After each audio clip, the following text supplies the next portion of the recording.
2024 ব্যাচের পরীক্ষা স্থগিত করা হয়েছে। প্রিয় শিক্ষার্থী বন্ধুরা, তোমরা ঠিকই শুনেছো, তোমাদের এইচএসসি 2024 ব্যাচের পরীক্ষা স্থগিত করা হয়েছে। তা আজকে সেটাই আমি তোমাদেরকে বিস্তারিত জানাবো। তাই প্রথম থেকে শেষ পর্যন্ত সম্পূর্ণ ভিডিওতে একটি লাইক করে চ্যানেলটি সাবস্ক্রাইব করে কন্টিনিউ করো।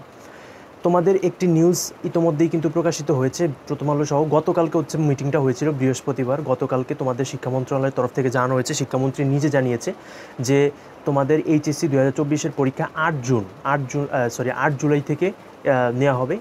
8 জুলাইয়ের আগে যে পরীক্ষাগুলো আছে সেগুলো স্থগিত করা হয়েছে, অর্থাৎ এক সপ্তাহ তোমাদের পরীক্ষা পেছানো হয়েছে, এক সপ্তাহের একটু বেশি তোমাদের পরীক্ষা পেছানো হয়েছে।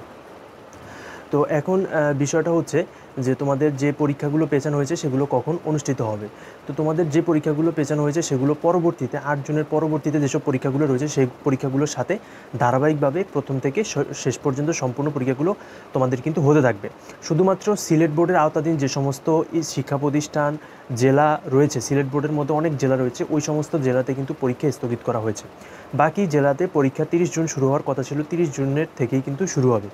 শুধুমাত্র সিলেট জেলার জন্য, সিলেট বোর্ডের জন্য, নট হচ্ছে জেলা, সিলেট বোর্ডের মধ্যে যেই বোর্ডগুলো পড়ছে, যে জেলাগুলো পড়েছে, সমস্ত জেলার পরীক্ষা 8 জুলাই থেকে শুরু হবে। কারণ সিলেটে অনেক বন্যার পানি বেড়ে গিয়েছে, যার কারণে হচ্ছে এই মুহূর্তে পরীক্ষা নেওয়াটা সম্ভব না বলে জানিয়েছেন ঢাকা শিক্ষা বোর্ডের চেয়ারম্যান।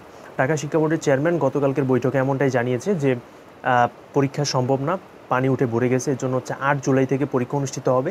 8 জুলাইয়ের পর থেকে তোমাদের যে রুটিন দিয়ে দেওয়া হয়েছে ওই রুটিন অনুযায়ী তোমাদের পরীক্ষা অনুষ্ঠিত হবে।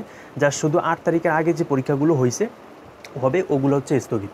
ওগুলা পরীক্ষার শেষে আবার যে পরীক্ষাগুলো স্থগিত হয়েছে ওগুলো পরবর্তীতে ধীরে ধীরে ধাপে নেওয়া হবে। তো এই ছিল সর্বশেষ আপডেট। পরবর্তী আপডেট জানতে চ্যানেলটি সাবস্ক্রাইব করে ভিডিওতে লাইক দিয়ে দাও এবং আমাদের চ্যানেলের সাথেই থাকো। সকলকে অসংখ্য ধন্যবাদ। আল্লাহ হাফেজ।